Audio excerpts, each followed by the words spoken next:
cliché qu'on doit déconstruire et qui, moi, particulièrement me frustre, c'est que, en fait, chaque fois qu'on parle d'opposition entre les femmes, on vient positionner un homme. C'est à croire que l'être humain qu'est la femme n'a été créé que pour l'homme. En fait, le but, c'est comme si le but d'une femme dans la vie, c'est d'être mariée.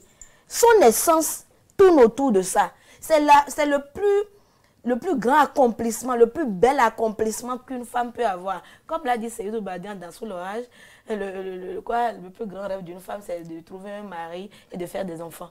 Donc, vous allez constater que les femmes ne vont pas se disputer autour de... Non, sur ce projet-là, quelle est ton opinion? Comment on fait, par exemple, pour lever des fonds? Comment on fait pour mobiliser 10 millions pour ce projet? Comment on fait pour construire cet orphelinat? Comment on fait pour prier ensemble pour notre pays?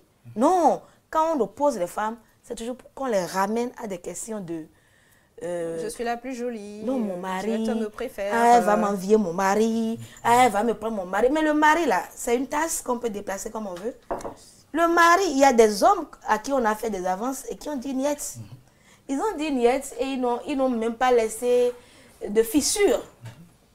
Pour que ça continue. Il y a des hommes dans des entreprises qui sont peut-être des DG, des femmes plus jeunes, on essaie de leur faire des avances, de mépriser leur famille. Ils leur ont dit niet, cette dame-là, c'est mon épouse. Donc les femmes gagneraient énormément à arrêter de se combattre au nom d'un homme. Un homme n'est pas une tasse, il n'est pas un jouet. À un moment donné, il faut redonner toute sa place à l'homme. C'est l'homme, c'est un homme, non? On a bien dit que c'est lui le chef du foyer.